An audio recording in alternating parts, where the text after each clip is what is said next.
नमस्कार. नर्मदा परिभ्रमण एक निरंजन पर्व दुसरे याच्या पुढच्या भागात मी सोनाली लिखितकर तुमच्या सगळ्यांचं स्वागत करते आहे.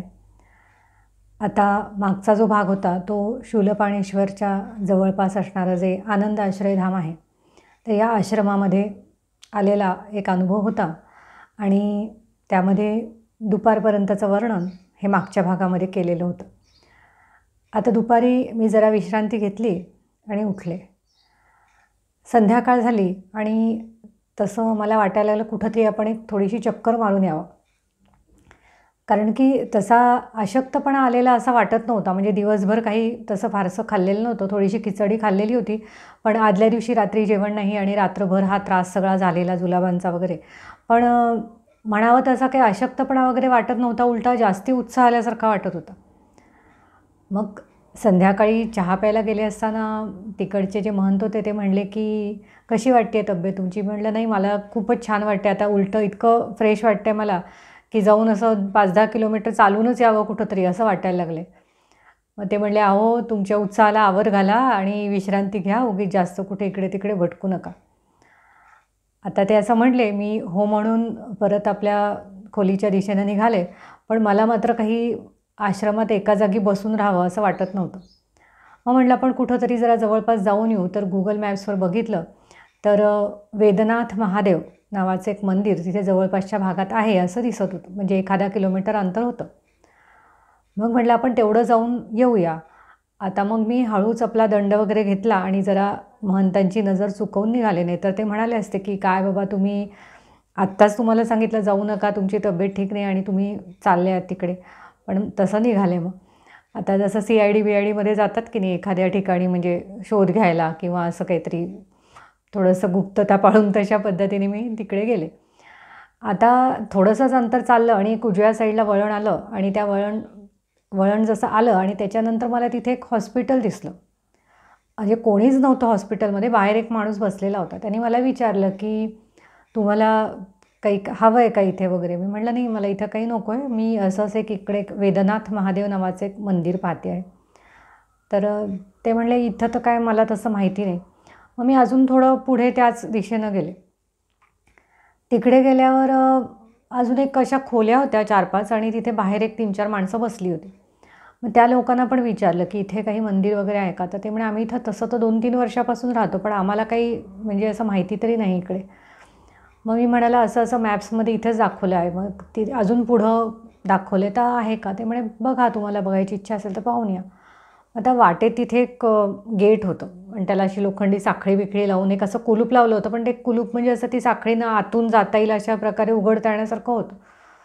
मग मी ते असं थोडंसं मोकळं करून खाली वाकून वगैरे तिकडनं गेले आणि समोर मैया दिसत होती. 150-200 मीटरवर मैया होती आणि मधला जो भाग होता तर तिथे असं सगळं थोडंसं वैराण, अशी वाळकी झाडं, काटेरी वगैरे असं, आणि काहीच नव्हतं म्हणजे तिथे तसं लांबून तरी काहीच दिसत नव्हतं. मग मी तिथे जाऊन थोडंसं त्या वाटेनं असं वाटेत कचरा बिचरा पण पडलेला होता, तर थोडं इकडे तिकडे 10-15 मिनटं असं थोडं फिरून बघितलं. पण ते काही मंदिराचा मला काही नामोनिशाण तिथं काही दिसलं नाही. मग ते करून मी परत आले. म्हणजे असं वाटायला लागलं अरे पण कुठून गोईंग इंटू नोव्हेअर अशा टाईपचं तो सगळा प्रकार होता. आश्रमाच्या जवळच मला मॅपवर दिसत होतं एक वेदनाथ महादेव. तर हे शोधता शोधता मी कुठल्या तरी असं एकदम कबाडखान्यातच येऊन पोचली. इथे काही ते मंदिराचं नामोनिशाण दिसायला तयार नाही आणि सगळं बंदच आहे पुढे. त्यामुळे आता इथूनच परत जावं लागणार. खूपच घाणेरडा रस्ता होता. ठीक आहे, आता बघायचा प्रयत्न केला आपण, सोडून दिलं. मग त्यामुळे मग ते सगळं करून उलटं परत आले आणि मग आल्यानंतर आंघोळ वगैरेच केली, कारण की ते एकदमच कुठल्या तरी ठिकाणी गेल्यासारखं वाटत होतं मनामध्ये. मग तो सगळा उद्योग झाला आणि संध्याकाळी मग म्हटलं काय हे गुगल मॅप्स काय खरी नाही की आपण प्रत्येक ठिकाणी जाऊन आपण त्याच्याच आधारे जाऊ असं नाही. काही ठिकाणी ती जुनी ठिकाणं असतील किंवा कदाचित ते चुकीचं टाकलं गेलं असेल, काहीही असू शकतं त्याच्यामध्ये. त्यामुळे म्हटलं आता आपण जाऊ दे. तर तो नाच सोडला आणि बाकी आपल्या उद्योगाला लागले. जशी संध्याकाळी आंघोळ झाली तशी मैयावर गेले आणि पूजा वगैरे केली आणि त्या दिवशी संध्याकाळी मी जे आपण शालिवाहन होऊन कणकेचे दिवे घेतले होते, त्या ज्या बाई होत्या त्यांच्याकडनं कणकेचे दिवे करत होत्या, तर ते दिवे मी इकडे शूलपाणेश्वरच्या तिथे आपलं जे मंदिर होतं त्या मंदिराच्या बाहेरची मैया वाहत होती आणि अगदी छान होतं तिथलंसुद्धा.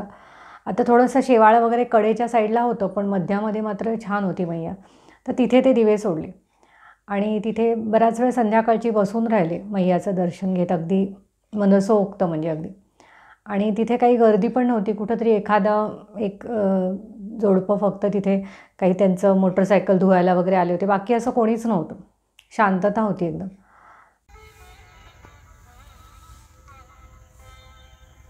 अतिशय सुंदर, शांत, पवित्र अशा संध्याकाळी या आश्रमातून निघून आता मैया किनाऱ्यावर जाते आहे.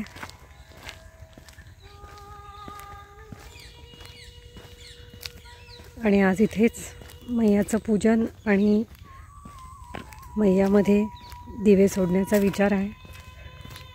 जे शालिवाहनमध्ये त्या माताजी ज्या होत्या दिवे बनवणाऱ्या, तर त्यांच्याकडून हे दिवे घेतले होते कणकेचे, की त्याच्यामुळे काही प्लॅस्टिक म्हणा किंवा दुसरं प्रकारचं काहीतरी ॲल्युमिनियम वगैरे असलं काही दिवे नसतात आणि कणकेचे असतात, त्यामुळे ते माशांना देखील खाता येतात. तर आता असं साधारणपणे 6 वाजलेले आहेत आणि आता एक 10-15 मिनटामध्ये सूर्यास्त होईल. तर आजची आरती इथेच करीन आणि इथे बाक पण आहेत बसायला. खरंच छान वातावरण आहे आणि इथे संध्याकाळ आनंदात घालवावी असा विचार आहे. कारण काल रात्रभर जागरण झालेलं आहे तब्येत खराब असल्यामुळे, त्यामुळे आज एक दिवस इथेच अजून थांबावं लागलं. नाहीतर पुढच्या आश्रमात जाण्याचा विचार होता, पण आश्रमाच्या महाराजांनी पण सांगितलं की तुम्ही इथेच थांबा.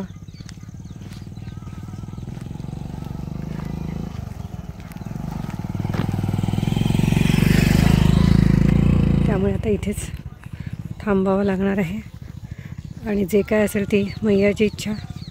कदाचित शूलपाणेश्वरच्या जागी 3 दिवस थांबावं असं काहीतरी असेल माझं.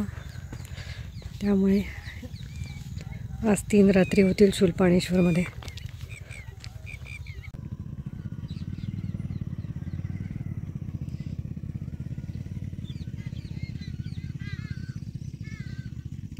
कणकेचे दिवे सोडलेत.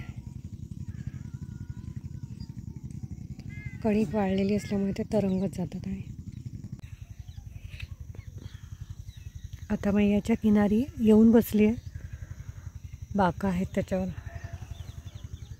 आणि उजव्या साईडला बघा वल्लभबाईंचा पुतळा दिसतो आहे.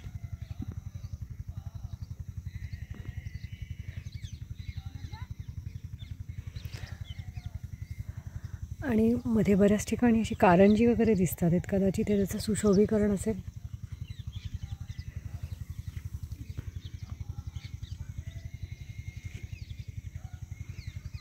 आणि समोरही काहीतरी असं घाट किंवा असं काहीतरी छान बांधलेलं आहे. रंगीत दिवे लावलेले आहेत आणि बोट पण दिसते तिथे.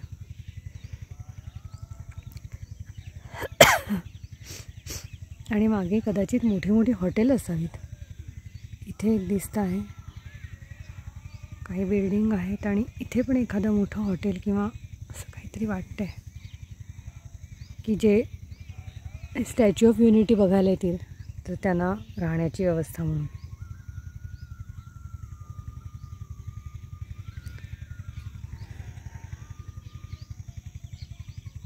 मग तिथे झाल्यानंतर संध्याकाळी परत आले तर मला एक परिक्रमावासी भेटले, वृद्ध होते.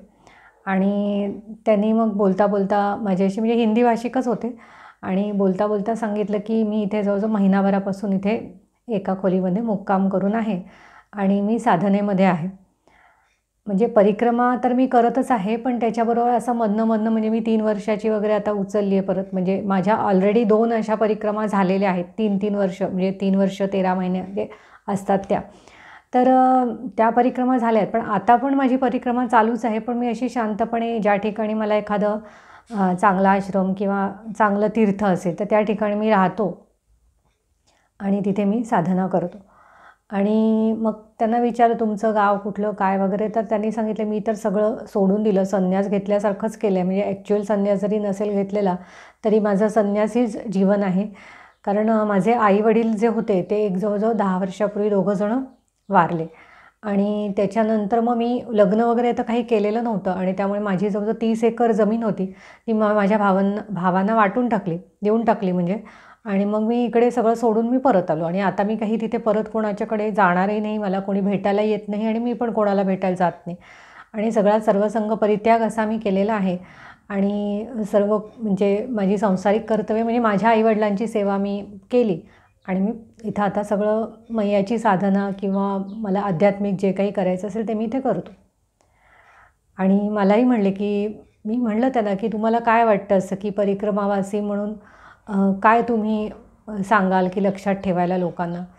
तर ते म्हणले, सगळ्यात महत्त्वाचं सांगतो, आईवडिलांची सेवा यासारखं दुसरं मानव जन्मामध्ये दुसरं तुमच्याकडे सगळ्यात महत्त्वाची गोष्ट नाही. जर तुम्ही तुमच्या आईवडिलांचे आशीर्वाद घेतले तर त्यासारखं पुण्य नाही आणि जर आईवडिलांचा शाप तुम्हाला लागला तर त्याला परमेश्वरसुद्धा त्याला काटू शकत नाही, असं त्यांनी मला सांगितलं. त्यामुळे मला खूप छान वाटलं की त्यांच्याकडनं काहीतरी एक चांगले बोल आपल्याला ऐकायला मिळाले. म्हणजे त्याचं एक आपण म्हणतो की सारच ऐकायला मिळालं. आणि त्यामुळे त्यांचे सगळे असे शब्द मनात साठवले. मनात म्हटलं, चला आपण सुद्धा या जन्मामध्ये आईवडिलांची जेवढी जास्तीत जास्त सेवा करता येईल तेवढी केली आणि माझ्या मिस्टरांचे जे आईवडील होते त्यांची पण जास्तीत जास्त सेवा करता येईल तेवढी केली. त्यामुळे ह्या गोष्टींचा एक मानसिक समाधान मला आहे आणि याही पुढे अजूनही जास्तीत जास्त त्यांचे आशीर्वादच मिळावेत अशीच आपण वागणूक असली पाहिजे आपली, असं मनामध्ये ठरवलं. मग आता संध्याकाळ होऊन गेली. मग रात्रीचं जेवण वगैरे होतं आणि त्याही दिवशी मला थोडीशी सकाळचीच उरलेली मी खिचडी खाणार होते, तसं सांगूनच ठेवलं होतं. त्यामुळे तीच तशी थोडीशी खिचडी खाल्ली आणि आता दुसऱ्या दिवशी सकाळी मात्र इथून पुढे निघायचं. कारण 3 रात्री मुक्काम इथे झालेला होता, म्हणजे मैयानी तो करवूनच घेतला होता असं एक प्रकारे म्हणता येईल. तर तसं ते तिकडे 3 रात्रींचा मुक्काम झाल्यावर आता आपल्याला निघणं पुढे भाग आहे असं मनाने ठरवलं आणि रात्री शांतपणे तिथे झोपले. आणि सकाळी उठून आता आपल्याला निघायचं होतं पुढच्या दिशेनं. गुवार म्हणून एक आश्रम होता, तिथे एक पाऱ्याचं शिवलिंग आहे असं कळलेलं होतं. तर त्यामुळे त्या दिशेने पुढं जायचं होतं आणि जर जमलं तर अजूनही पुढं जाता येईल असं बघूया असा विचार केला.